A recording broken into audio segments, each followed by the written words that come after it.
Hey, how's it going, Zach? How are you? What's up, man? XRP. Every time I hear that intro, I just want to dance a little Doesn't bit. matter if it's a Monday, Friday. Doesn't Thing matter. will get All you right. moving. So here's the hook. XRP may happen. I messed it up. XRP may go up if this happens. Actually, you don't even know this news story. What do you think it is? What do you think this thing is if it happens that XRP will go up? My first guess is if the SEC just bows down and Ripple wins. You're wrong. No. So if Bitcoin goes up. Nope. You're never going to get it. I got one more guess. Oh, okay. Never mind. What is it? Oh, no, go ahead. What is your guess? Oh, we haven't given it away yet. I haven't given it away. Something in Asia I saw there in the first sentence. Yeah, you saw it. So this is it. So we all know that XRP is the token that is the backbone of RippleNet, which is Ripple's, basically their money movement system, for lack of a better way to call it. Yep. So basically they're moving into South Asia and MENA. I didn't even know what MENA was. It's Middle East and North Africa. So they're moving into that region. All right. And starting to build out their RippleNet for that region to move money between family and businesses, over borders and things of that nature.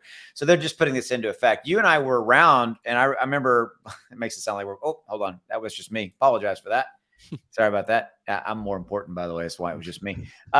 You and I, do you remember the deal, Zach, when RippleNet signed the big deal that when people who were Filipinos, but they're living in a certain part of Asia? That was a billion dollar deal, right? Right. Yeah.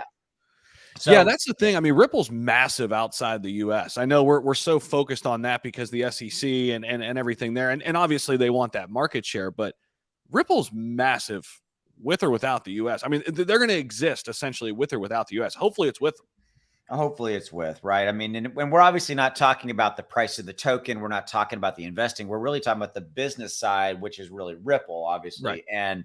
And people forget about that. And we don't really, here in the United States, I think, we're very bank oriented, and we all, for the most part, you can get a bank account, but that's not always the way it is in a lot of the rest of the world. And that's very true. That's the key thing that Ripple solves. And I mean, if you go look at some of the other money movement systems, and I'm not going to name them, but they're pretty easy to think of. They charge just exorbitant prices. And that's what, Ripple is just cheap from a cost standpoint. 100%. No, that's a great point. I mean, there are so many people unbanked in developing countries where this technology, it fits in perfectly. Which, speaking of unbanked, that's something that Clear is trying and working toward. Look, do you see how I did that? You see what I did there? Yeah. Yeah. So ClearCryptos, that's one thing that they are that's part of one of their big strategic directions, is to try to, help onboard people into the financial world and crypto and all that kind of stuff. So check them out. Links in the description below. Yep. That's all we got for you on this one. So there you go. It wasn't the SEC lawsuit. Zach got it wrong. I want that noted. He got the big X earlier because he guessed wrong. So we're going to see you. Take care. Bye.